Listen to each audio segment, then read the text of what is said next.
नमः संस्कृताय दोस्तों, आप सभी का बहुत बहुत स्वागत है अपने संस्कृत वेदांत यूट्यूब चैनल पे। तो बने रहिए हमारी क्लास में शुरू से लेकर अंत तक, और सभी मित्रों को अपने शेयर कर दीजिए, जिससे कि सभी के लिए इसका बहुत अच्छा परिणाम भी मिलेगा और इसका लाभ भी मिलेगा। क्योंकि छंद है और छंद को सीखने का मतलब है कि आप यदि गढ़ विचार से सीखते हैं तो कभी आपका गलत नहीं हो सकता है। और ये भी जानते हैं कि आप ये जो भी हम बता रहे हैं आपके लिए पूरा गढ़ विचार सहित बता रहे हैं, ये आपको सभी परीक्षाओं में आपके लिए इसका लाभ मिलेगा। चाहे वो आपकी टीजीटी हो, पीजीटी हो, या फिर यूजीसी नेट हो, या फिर हायर कोई हायर की भर्ती हो, या फिर किसी भी राज्य में आप चले जाइए, कहीं पे भी आप देखिएगा तो वहाँ पर आपको ये छंद जरूर पूछता है। तो चाहे वो एंट्रेंस परीक्षा हो, चाहे किसी राज्य की स्टेट परीक्षा हो, चाहे वहाँ की मुख्य कोई परीक्षा हो, वो भी संस्कृत से ही संबंधित हो, किसी अन्य से संबंधित ना हो। कहीं पता लगे आप सोशल से देख रहे हो तो ये फिर ठीक नहीं रहेगा, लेकिन संस्कृत के हैं तो संस्कृत में तो आपको हर जगह आपकी परीक्षा में बने ही रहेंगे। तो दोस्तों, मैं आपका राकेश सर और आपके लिए समझाने जा रहा हूँ और उपजाति छंद। और उपजाति छंद जो है आपके लिए, इससे पहले मैं 2 छंद बता चुका हूँ, मतलब जिसमें मैंने कहा था कि आपके लिए उपजाति कैसे बनता है। तो मैंने आपके लिए इंद्र वज्रा भी बताया है, उपेंद्र वज्रा भी बताया है, और इंद्र वज्रा उपेंद्र वज्रा दोनों का मिश्रण ही हमारा उपजाति छंद है। तो आज हम उपजाति छंद पे आ चुके हैं। चलिए हम प्रारंभ करते हैं उपजाति छंद को। और ये भी देख रहे होंगे, इससे पहले की वीडियो में मैं ये सब 2 चीजें पढ़ा चुका हूँ। एक इंद्र वज्रा पढ़ा चुका हूँ, एक उपेंद्र वज्रा पढ़ा चुका हूँ, ठीक है। तो मैं यहाँ पर केवल वही 2 उदाहरणों को, मतलब दोनों ही लक्षणों को रखा है, क्योंकि जो हमारे शास्त्र में कहा गया है कि आप इंद्र वज्रा और उपेंद्र वज्रा का दोनों का मिश्रण कर देंगे, यानी कि दोनों को जोड़ देंगे तो हमारा उपजाति छंद हो जाता है। क्योंकि इसमें भी हमें इंद्र वज्रा में भी कितने वर्ण मिले थे? 11 मिले थे। उपेंद्र वज्रा में भी हमें कितने मिले थे? 11 मिले थे। लेकिन जो अब उपजाति सीखने जा रहे हैं, इसमें भी हमारे 11 ही वर्ण हैं। अब वो 11 वर्ण है, तो अब हमने इससे पहले इसका गढ़ विचार सीख लिया इससे पहले की वीडियो में। उसके बाद में हमने उपेंद्र वज्रा सीखा था, उपेंद्र वज्रा का गढ़ विचार सीख लिया था। और आज अब किसका सीखना है? उपजाति का। यानी कि अगर आपके ये दोनों तैयार हैं तो उपजाति तो आपका हो ही गया। अब बस पहचान हमें करनी होती है, क्योंकि कहाँ पर इंद्र वज्रा है, कहाँ पे उपेंद्र वज्रा है, कहाँ पे उपजाति है। तो चलिए प्रारंभ करते हैं। देखिए, गढ़ तो वही है जो हमने इंद्र वज्रा में सीखा, जो उपेंद्र वज्रा में सीखा। जैसे हमने इंद्र वज्रा में क्या सीखा था कि आपको शाद इंद्र वज्रा, यदि जिसमें जो इंद्र वज्रा है, यदि उसमें तो मीन्स 2 तगड़ हो, और आगे लिखा है जगड़, जगो लिखा हुआ है, जगो यहाँ पे जा है तो यानी कि जगड़, ठीक है। क्या हो, यदि यहाँ पर देखिए 2 है और यहाँ पर 1 है, तो ये देखिए 3 हो गए, 3 गण हो गए। और कहा गौ और गा, तो यहाँ पर 2 गुरु हो गए। तो कहा जहाँ पे तगड़ तगड़ जगड़ और 2 गुरु हो, वहां पे इंद्र वज्रा होता है। और जहाँ पे कहा उपेंद्र वज्रा में भी हमने आपको बताया कि जहाँ पे क्या हो, जगड़ हो, तगड़ हो, जगड़ हो, तत हो, उसके बाद में क्या हो, 2 गुरु हो। गौ मीन्स गुरु, यानी कि 2 गुरु हो। तो दोनों में अंतिम में आपको जो भी लक्षण मिलेगा उसमें 2 गुरु मिलेंगे। फिर आपके लिए गढ़ विचार करते समय आपको देखना पड़ेगा कि इंद्र वज्रा कौन सा है और उपेंद्र वज्रा कौन सा है। एक बात और ध्यान देना है दोस्तों, यहाँ पर जब इंद्र वज्रा होगा तो उसका प्रथम बाण किससे होगा? गुरु से होगा। इंद्र वज्रा होगा उसका किससे होगा? लघु से होगा। तो ये भी आपको ध्यान देना है, ये चीजें बहुत जरूरी हैं कि जो प्रारंभ होगा, यानी कि कोई सी भी पंक्ति प्रारंभ होती है तो उस पंक्ति में क्या होता है, क्या वो गुरु होता है, क्या लघु है। जैसे कि आपको मैं फिर से समझाने का प्रयास कर रहा हूँ। देखिए, किसी भी छंद में 4 चरण होते हैं, तो हमने 4 चरण निकाल लिए, 1 2 3 और 4। ये 4 चरण हो गए। चारों चरणों की पंक्ति कर ली, 1 2 3 4, 4 पंक्तियां हो गई। अब इन चारों पंक्ति में कितने कितने वर्ण होंगे? 11 11 11 और 11, ठीक है। टोटल अगर देखेंगे तो कितने हो जाएंगे? 44, ठीक है, ये 44 हो जाएंगे। लेकिन गढ़ विचार देखना पड़ेगा, गढ़ विचार का अलग अलग होगा, कहीं पे आपको मतलब तगड़ तगड़ मिलेगा और जगड़ मिलेगा, कहीं जगड़ तगड़ जगड़ मिलेगा। ठीक है, इसका ध्यान देना है। और अंतिम में जब पहुंचेंगे लास्ट में, तो वहां क्या मिलेगा आपको, 2 गुरु वर्ण मिलेंगे, इसका ध्यान देना है। तो आप देखिए, चलिए ये 11-11 मिलेंगे।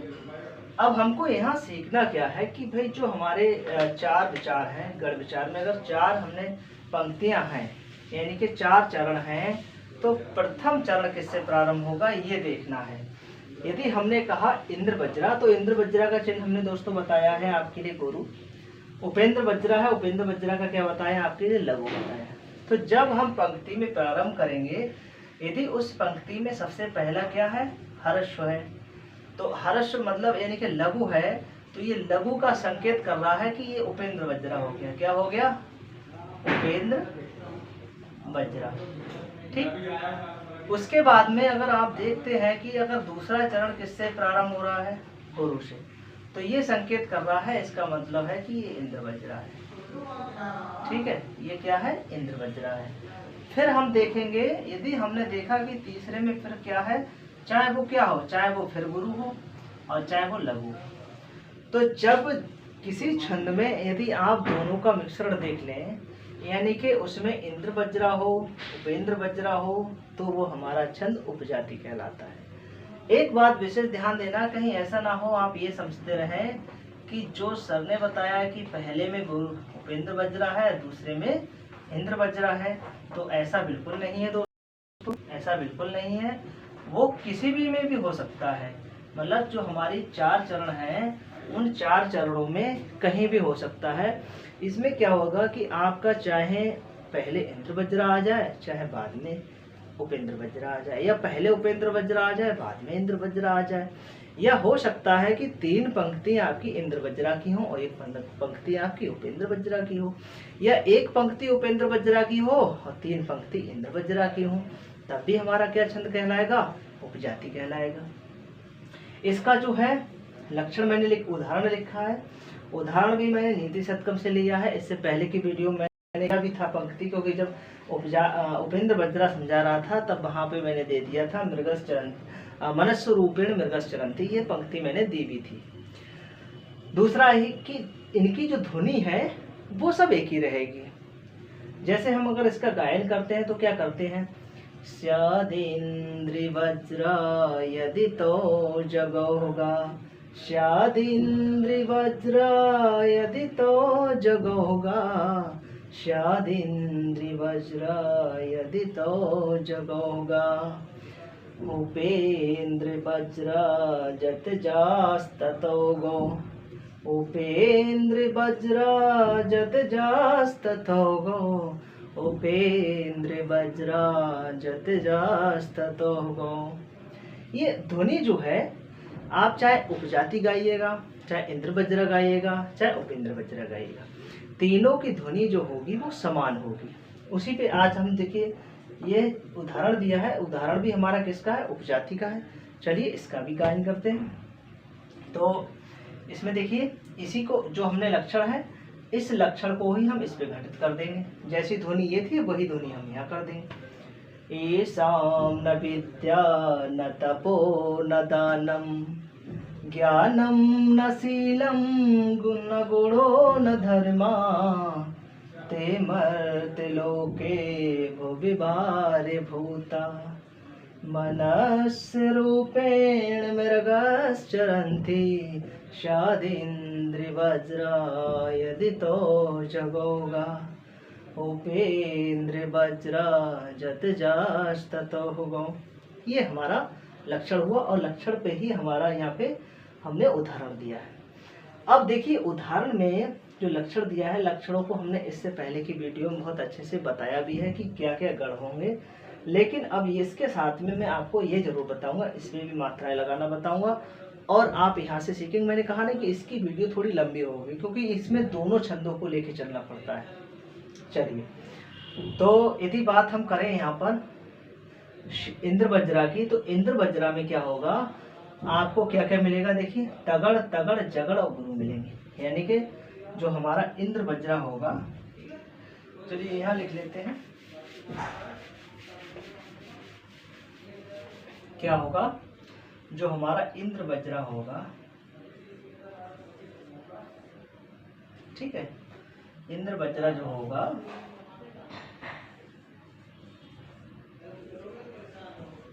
इंद्र वज्रा, इसमें क्या मिलेगा आपको, तगड़,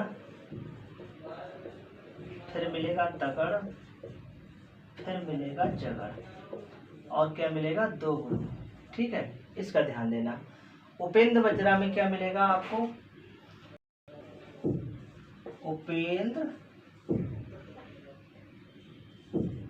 उपेंद्र वज्रा, इसमें आपको क्या मिलेगा, जगड़ मिलेगा, तगड़ मिलेगा, और फिर जगड़ मिलेगा, और अंत में दो गुरु मिलेंगे। देखिए दो गुरु अंत में दोनों मिलेंगे, ठीक है। तो ये रहा इंद्र वज्रा, ये रहा हमारा उपेंद्र वज्रा, वो भी हमने यहीं से लिया है, देखिए यहाँ से लिया है। ये उपेंद्र वज्रा में जगड़, तगड़, जगड़, इंद्र वज्रा में दो लिए हैं, यानी कि ये क्या लिया, तगड़, तगड़, और अंत में जगड़। फिर यहाँ पे एक और दो ये गुरु हो गए, और यहाँ पे दो गुरु ये हो गए, तो ये हमारे अंत में गुरु रहे। अब हम इस पे घटित करके देखते हैं क्या सही है। देखिए तगड़ में क्या होता है, ताराज होता है, ताराज होता है, तो क्या करेंगे, गुरु गुरु लघु, ताराज है, गुरु गुरु लघु। जगड़ है, जवान होगा, तो जवान में क्या होगा, लघु गुरु लघु, और बाद में दो गुरु हमारे आ ही जाएंगे। इसी तरीके से यहाँ पे देखिए, ये जगड़ है, जवान होगा तो आई ऐसा ही होगा, ताराज है, यानी कि ताराज क्या रहेगा आपका, गुरु गुरु लघु, जगड़ है जवान, आई ऐसा ही, इस ये रहेगा, और उसके बाद में दो गुरु रहेंगे। तो ये हमने मात्राओं का देख लेंगे कैसे हम मात्राओं को लगाएंगे। आगे हम देखते हैं, जैसे हमने यहाँ पे लिखा है येषाम न विद्या न तपो न दानम, ठीक है। अब इस पे भी घटित करके देखते हैं क्या ये सही है, तो इस पे भी हम लगाते हैं। लेकिन इससे पहले हम इन पंक्तियों में आपसे ही पूछना चाहेंगे कि कैसे पहचान करेंगे यहाँ पे क्या इंद्र वज्रा है, क्या उपेंद्र वज्रा है। ये अगर आपने ध्यान पूर्वक वीडियो पढ़ी होगी तो मैंने इससे पहले ही संकेत किया था कि आपको इंद्र वज्रा मिले तो आप क्या लगाएंगे, गुरु होगा सबसे पहला वर्ण, उपेंद्र वज्रा देखेंगे तो सबसे पहले वर्ण लघु होगा, ठीक है, इतना ध्यान दे रहे हैं ना। हाँ अब देखिए, अब यहाँ पर जो है सबसे पहले क्या है, अगर आपसे ही पूछा जाए यदि, तो सबसे पहले देखिए यहाँ पे या है और ये पे एक ही मात्रा है, ठीक है। तो आप क्या कहेंगे कि सर यहाँ पे आपका गुरु आएगा। अगर गुरु हमने देख लिया तो इसका मतलब है इस पंक्ति में कौन सा जाएगा, इंद्र वज्रा जाएगा। फिर देखा था कि सर अब इसमें देखें हम, तो देखिए माँ है, आगे ना है, ना पे अनुस्वार है, इसका मतलब है ये भी हमारा क्या रहेगा, गुरु रहेगा। तो यहाँ पे भी आप कहेंगे अच्छा सर यहाँ पे भी तो गुरु आ रहा है, इसका मतलब ये भी हमारा कौन सा जाएगा, इंद्र वज्रा जाएगा। उसके बाद में ते देख रहे हैं, इसमें ता पे एक ही मात्रा है, और ए वर्ण जो होता है हमारा नित्य क्या होता है, दीर्घ होता है, जो संयुक्त स्वर है वो हमारा दीर्घ होता है। तो अब यहाँ पे भी देखिए क्या जाएगा, यहाँ पे भी हमारा गुरु जाएगा। वाह, इसके मतलब है कि तीन पंक्तियों में हमें क्या मिल चुका है, इंद्र वज्रा, इंद्र वज्रा मिल गया है। अब देखिए आगे पंक्ति में क्या है, मनुष्य रूपेण, तो माँ और आगे नु है, तो माँ पे क्या रहेगा, एक। इसका मतलब है कि हमने जो उदाहरण पहला पढ़ा है, इस उदाहरण में केवल एक ही पंक्ति किसकी है, उपेंद्र वज्रा। देखिए उपेंद्र वज्रा में हमने क्या कहा कि सबसे पहले क्या मिलेगा आपके लिए, लघु मिलेगा, और लघु इसमें मिल गया, तो इसका मतलब है कि इस पूरे उदाहरण में आपको अंतिम वाली पंक्ति है वो कौन सी मिली है, आपके लिए उपेंद्र वज्रा की मिली, और बाकी तीन पंक्तियां आपको किसकी मिली, इंद्र वज्रा की मिली है। एक बात हो गई। आप वहां से ना देखें तो यहाँ गढ़ विचार मैंने किया है इंद्र वज्रा उपेंद्र वज्रा का, यहाँ से देख लीजिए। हमने सबसे पहले किया है ताराज, तो ताराज में देखिए क्या है, गुरु गुरु गुरु गुरु, उसके बाद लघु है, पहले क्या है गुरु, फिर क्या है गुरु, फिर क्या है लघु। उपेंद्र वज्रा में क्या है, देखिए सबसे पहले क्या है, लघु है, उसके बाद में गुरु है, उसके बाद में फिर लघु है। तो आप इससे भी पहचान यहाँ से कर सकते हैं कि हम कैसे करके पंक्तियों की पहचान करें। देखिए दोस्तों, ये इसमें ऊपर नीचे हो सकता है कि इस पंक्ति में आज यहाँ पे आया है, तो ये हर्ष यहाँ ना होके हो सकता है पहली पंक्ति में हो सकता है, दूसरी में हो सकता है, तीसरी में हो सकता है 3 पंक्तियां इसकी मिल जाए उपेंद्र वज्रा की, 1 पंक्ति इंद्र वज्रा की मिले। लेकिन उपजाति छंद में दोस्तों होगा क्या, मिश्रण होगा। अब देखिए यहाँ पे हम पंक्ति लगाते हैं, इस पे मतलब इन पंक्तियों पे हम घटित करते हैं अपने इस लक्षण को, क्या ये सही हो रहा है। तो देखिए यहाँ पे क्या हो गया, गुरु हो गया, शाम लिखा है यहाँ पे शाम, तो ये शाम है, यहाँ पे गुरु हो गया, यहाँ पे लघु हो गया, इसका मतलब ये पंक्ति हमारी यह सही होगी। दूसरा देखिए वी है, आगे दा है, या है, इसमें का मतलब है यहाँ पे संयुक्त व्यंजन आ रहा है, इसका मतलब यहाँ पे क्या होगा, गुरु होगा, दा है यहाँ पे गुरु होगा, और ना है यहाँ पे लघु होगा, इसका मतलब ये हमारे दूसरा गण मिल गया। कहा तपो, यानी कि लघु हो गया, पो पे मतलब गुरु हो गया, लघु हो गया, 3 गण हो गया। दानम, तो दा हो गया, और नाम ना पे अनुस्वार है, इसका मतलब ये भी गण हो गया। तो ये इसका मतलब है ये गण हमारा ठीक बैठा, ये गण हमारा सही बैठा। ज्ञानम में देख लीजिए, ज्ञानम में फिर ऐसे ही आ जाएगा, एक पंक्ति हमारी ये हो गई। शीलम में देखिए गुरु गुरु लघु, ये आ गया हमारी ये पंक्ति, एक गण। फिर कहा यहाँ पे गुरु लिखा हुआ है, तो ये क्या करेंगे, लघु गुरु लघु, और यहाँ पे धर्मा लिखा है, धा के आगे क्या रा देखी जा रहा है, तो उसका मतलब ये गुरु होगा। माँ, जब भी अनुस्वार या विसर्ग आता है दोस्तों, जब भी अनुस्वार हो, विसर्ग हो, संयुक्त व्यंजन हो, तो हम उससे पहले वाले वर्ण को क्या कर देते हैं, गुरु कर देते हैं, यानी कि दीर्घ मान लेते हैं। ठीक है, तो यहाँ पे भी गुरु हो गया, इसका मतलब ये भी सही हो गया। ते मर्त लोके भूबार भूता, यहाँ पे देखिए ते पे लगा हुआ है, आधा इस माँ के आगे ता है, इसका मतलब ये भी हो गया। फिर देखिए यहाँ पर या है, इसका मतलब यहाँ पर लघु हो गया, ये देखिए एक गण हो गया। लोक के, ये गुरु गुरु भू लघु, बी फिर लघु भा गुरु और र लघु, 2 गण हो गए। भूता में देखिए दीर्घ है, इसका मतलब है ये गुरु हो गया, ताप्या कर्ण मतलब दीर्घा की मात्रा है, इसका मतलब ये भी गुरु हो गया। खूब अच्छे से लगा सकते हैं आप। मनुष्य रूपेण मृगस चरंती, यहाँ पे देखिए मनुष्य में क्या दिया है, माँ है और नु है, नु का मतलब है कि क्या होगा, यहाँ देखिए, हाँ यहाँ क्या होगा, मनुष्य है ना, तो नु हालांकि लगने को तो हर्ष था, लघु था, लेकिन आगे क्या है, यहाँ पर मूर्धन्य सा दिया हुआ है, इसका मतलब है इससे पहले का वर्ण क्या हो जाएगा, गुरु हो जाएगा, और ये लघु हो जाएगा, तो एक ये पंक्ति हो गई, मतलब एक गण ये हो गया। रूपेण, तो इसका आपका गुरु हो गया, लघु हो गया। देखिए यहाँ से भी आप पहचान सकते हैं, ISI SSI, तो SSI हो गया यहाँ पे। मृगस चरंती, तो मृगस चरंती में यहाँ पे क्या करेंगे, यहाँ पे लघु करेंगे कि ऋर है, यहाँ पे कोई व्यंजन नहीं है ऐसा, और फिर आगे क्या है, ग, आगे सा है, इसका मतलब ये गुरु हो गया। चा, ये देखिए, उसके बाद में देखिए रा है, आगे ना है, इसका मतलब ये गुरु हो गया। ती है, होने को तो ये था मतलब लघु, लेकिन यहाँ पे लघु ना करके बल्कि हम गुरु को मान लेते हैं जब हम छंद को पूर्ण करते हैं। तो इसका मतलब है कि हमने यहाँ पर अच्छे से लगा के देख लिया है। आप भी जहाँ जहाँ पर आपके लिए उपजाति छंद मिलता है तो आप उस पंक्ति को लगा के देखिएगा, और ये देखिएगा कि वाकई में जो सर ने जिस तरीके से समझाया है कि वो हमारी समझ में आ रहा है या नहीं आ रहा है। कहीं पे मात्राएं या वर्ण जो भी आप लगाना चाह रहे हैं, हो सकता है कहीं पे मिस्टेक हो, तो उसको 2-1 बार रियाज करेंगे तो आपको बहुत अच्छे से हो जाएगा। उसके बाद में देखिए एक उदाहरण और आता है, ये तो मैंने उदाहरण आपके लिए जो लक्षण दिए, इसमें इंद्र वज्रा उपेंद्र वज्रा दोनों ही को मिक्स कर दिया। लेकिन यदि आप इधर देखें, सबसे नीचे मैंने लिखा हुआ है यहाँ पर कि अनंत रोधी ऋत लक्ष्म भाजो पादव यदि उपजाते अस्था। आपको बहुत सारी जगह मिलेगा, एक तो ये तो मिलेगा ही मिलेगा, लेकिन बहुत सारी जगह आपको ये भी मिल जाता है। तो बहुत सारी जगह दोस्तों आपको यहाँ पे एक टेक्निक बात है समझने की, कि आपको यही देखने को मिलेगा। ये सब आपको किस में देखने का मिलता है, ये जब आप देखते हैं तो इसको आपको वहाँ पे ज़्यादातर क्या दिखाया जाता है कि ये लक्षण है, क्या दिखाया जाता है, ये लक्षण है। बल्कि ये सब क्या है, ये उदाहरण दिए हुए, इस लक्षण में कहीं ऐसा नहीं बताया गया है कि देखिए यहाँ पे उपजाति है, ऐसा कुछ नहीं बताया गया है। लेकिन अगर यहाँ पर देखिए, अगर उपजाति का दिया होता तो उपजाति भी नाम दिया होता, लेकिन नहीं, यहाँ पर क्या है, ये एक उदाहरण के रूप में दिया है। इस उदाहरण पे हमें घटित करना है कि क्या वाकई में ये इंद्र वज्रा उपेंद्र वज्रा का है। तो ये हर जगह आपको इस तरीके का मिलता है, ठीक है, इस तरीके का मिलेगा। अनंत रोधी ऋत लक्ष्म भाजो पादो यदिया उपजाति अस्था, ये भी आपके लिए आपको ज़्यादातर कहाँ लक्षण के रूप में देखने को मिलता है, लेकिन ये क्या है, ये एक उदाहरण है। किसका है?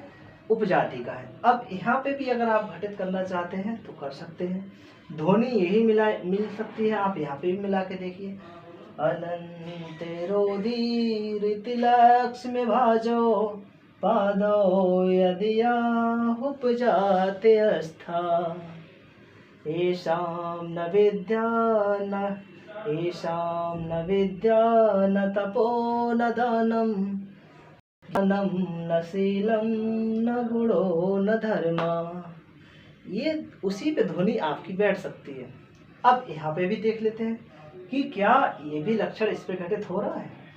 तो देखिए, अब ये दो पंक्ति दी है, देखिए मैंने यहाँ पे इस तरीके से कॉमा लगा दिया है, दो दिए हुए हैं। अब इन दोनों में हम पहचान करनी है क्या ये भी लक्षण हमारा सही बैठ रहा है उदाहरण। अब इस उदाहरण पे भी हम घटित करके देखते हैं। देखिए अनंत लिखा हुआ है, इसका मतलब है यहाँ पे क्या होगा, लघु होगा। पादो दिया हुआ है, इसका मतलब यहाँ गुरु दिया होगा। अब आप यहाँ पहचान करके बताइएगा, यहाँ पे पहचान करके बताइएगा दोस्तों कि क्या है, क्या इसमें कौन कौन सा छंद बनना है।